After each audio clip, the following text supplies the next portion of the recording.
Allez, nos téléspectateurs peuvent également réagir sur notre page Facebook et commenter le sujet concernant la reprise des cours. Et justement, c'est la reprise des cours qui est à la une du Soleil ce matin avec le calendrier scolaire qui a été réaménagé. Retenez cette date. Le CFE, ce sera le 20 août et puis le BFM et le bac en septembre.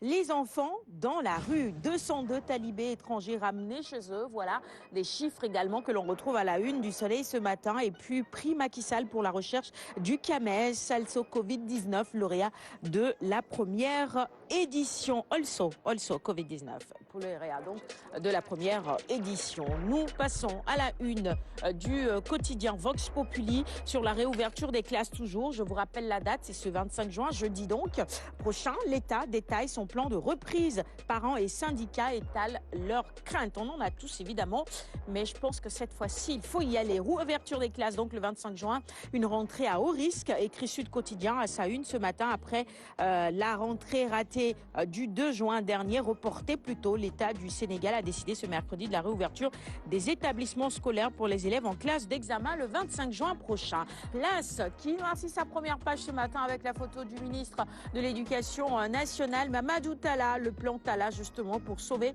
l'année scolaire, reprise des cours, des classes d'examen annoncées donc pour ce 25 juin. À la une de Sourça, c'est plutôt le ministre de la Santé et c'est le grand oral pour lui. Interview donc avec le ministre de la Santé et de l'Action sociale, Abdoulaye Diouf Sarr. Je reprends ses propos, quelques-uns en tout cas. Je ne vois rien de méchant dans la déclaration d'Aïda Mbodj, dit-il. Elle me donne l'opportunité de montrer la face la plus rigoureuse, transparente dont nous avons géré, la façon la plus rigoureuse et transparente dont nous avons géré cette épidémie. 24 heures info sur une actualité judiciaire tout au long de cette semaine. On en a parlé dans les quotidiens en tout cas et dans les médias. C'est le dernier jour du procès de Lamine Diack à Paris. Maître William Bourdon à la juge. Le condamné s'est accéléré sa mort et les propos sont à retrouver à la une de 24 heures ce matin. On reviendra sur cette actualité judiciaire également à la une du quotidien Les Échos ce matin. Vous le voyez, Maître William Bourdon qui déclare ceci au juge. Condamné, Lamine Diack s'est accéléré sa mort. Il a un cancer et un diabète de type 2. Autre titre à la une du quotidien Les Échos ce matin. La plotte avec constitution de partie civile. C'est la famille Fares qui poursuit Cheikh Yérim Seck. Cette affaire se poursuit donc. Et puis, sur l'exécution du programme de résilience économique et sociale, Abdoulaye Daouda Diallo joue la carte de la transparence. Le ministre des Finances donc détaille offrant prêt au patronat l'utilisation de l'argent.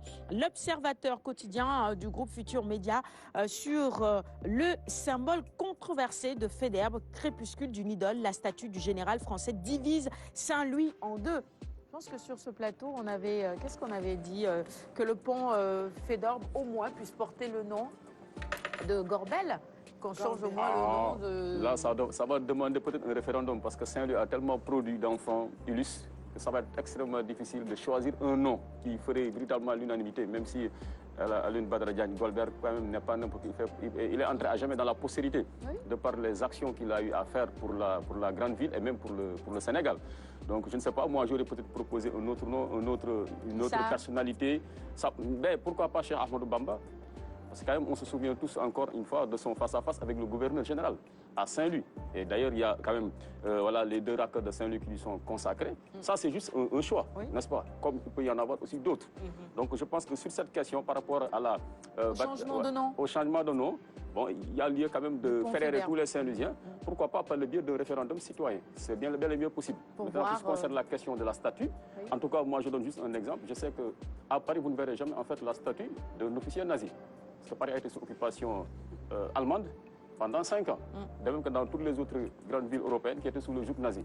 Donc ça aussi, bon, c'est une question aussi souvent d'appréciation. Et c'est au conseil municipal de Saint-Louis, voilà, de voir. Parce que quand même les mœurs ont changé, les temps ont changé. Il n'est pas question de faire table rase de notre passé. Qu'on le veuille ou non, Faidherbe est entré à jamais dans l'histoire du Sénégal. Parce qu'il a quand même été à la base de la colonisation de ce pays. Il a fait des actions, mais je tiens à dire ici que la valorisation de la colonie, c'était au profit de la France. Le pont Faidherbe, voilà, la ligne de chemin de fer, il ne l'a pas fait pour les beaux yeux des Sénégalais que nous sommes, ou bien de l'époque. C'était pour quand même pacifier et valoriser cette colonie au profit de la métropole qu'est la France. Donc on ne va pas détruire le pont du tout. Parce que ça a été fait avec la sueur quand même de nos ancêtres, de même que la ligne de chemin de fer. Mais par contre, des statues, ça, je crois qu'il y a lieu de faire quelque chose. En tout cas, des jeunes activistes menacent de déboulonner la statue en bronze dès sa remise à l'endroit. Allez, stade maintenant, quotidien sportif. Sur cette fois-ci Sadio, Sarr et Kouyaté, les bons coups à jouer justement pour la Premier League. Des défis de fin de saison en Premier League pour ces Lions. Donc, allez, record maintenant avec à sa une Papis qui rejoint Pan en finale. C'est en Turquie que ça se passe. Auteur donc d'un triplé, Papis rejoint Pape Alioune en finale. C'est plutôt bon cette fin de saison, hein, malgré la crise sanitaire pour nos Lions.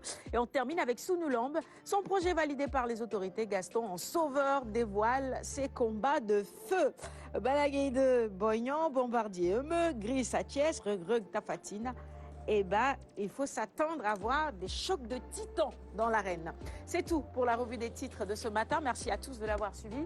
On va offrir les quotidiens à notre invité du jour. Mais avant, vous le savez, les gestes barrières, on va se les rappeler, se nettoyer régulièrement les mains. C'est important et essentiel. Et Binta l'a dit, il faut enlever aussi les bijoux. Donc on les enlève, on se nettoie bien les mains avant.